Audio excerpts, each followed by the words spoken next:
Fala galera, aqui é Marcelo Rainha e hoje a gente vai conversar um pouquinho sobre os pontos notáveis de um gráfico. É claro que isso é de acordo com o nível que a gente está estudando e aqui a gente está entendendo gráficos e interpretações gráficas num sentido mais próximo àquele que a gente tem do ensino médio. Beleza? Então, vem para o slide aqui para a gente fazer um reconhecimento, beleza? Então, aqui a gente apresentou 5 gráficos para vocês e a gente vai fazer uma análise dos pontos notáveis.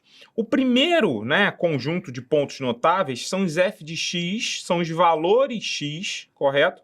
Tal que f de x é igual a 0. Esses valores, eles são conhecidos como as raízes da função, As raízes da função. Então, as raízes da função são aquelas que encontram o eixo x, beleza? Então, assim, observando os gráficos que a gente tem aqui, a gente pode observar que, por exemplo, no gráfico de C, eu vou circular todas as raízes. Então, esses elementos aqui são raízes. Outro, aqui esses são imediatos raízes, Aqui, no item B, por exemplo, a gente tem raízes não reais, mas isso fica para outra história, Aqui a gente está conversando sobre raízes reais, e as raízes reais são aquelas que encontram o eixo x.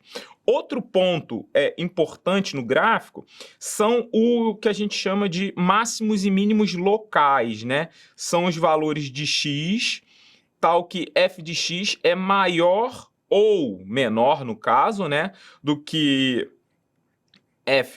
vou botar aqui, são os valores f de x0, tal que f de x é maior ou menor do que f de x, para x numa determinada vizinhança.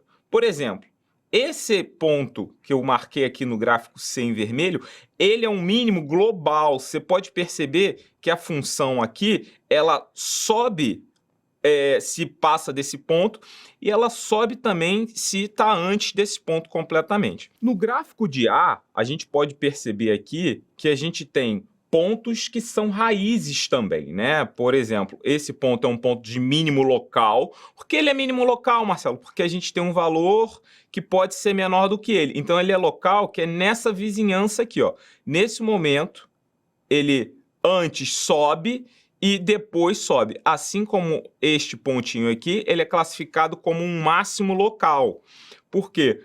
Antes do ponto, eu sei que isso tem uma tendência de queda, e depois desse ponto, isso também tem uma tendência de queda. São máximos e mínimos locais, que é diferente que quando a gente analisa no item D, que a gente tem um mínimo, que é a famosa parábola, a gente tem um mínimo global, porque ele é o menor ponto que a gente acontece.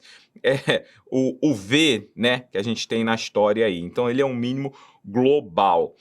Esses gráficos têm outras peculiaridades interessantes que podem ser analisadas em outro momento, tá? Mas observa também o gráfico de B aqui, B, a gente tem um mínimo local aqui, que antes a gente sobe e depois a gente também tem uma subida.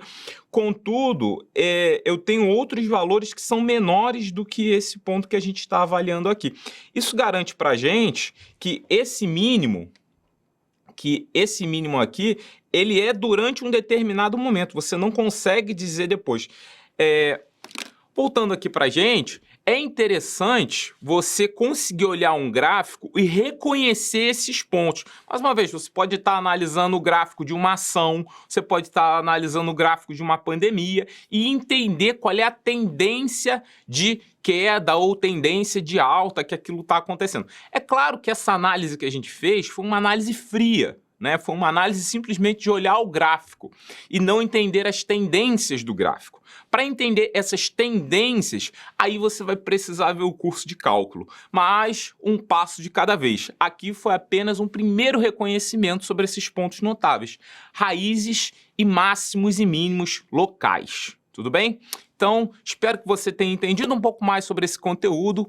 Um abraço e até a próxima.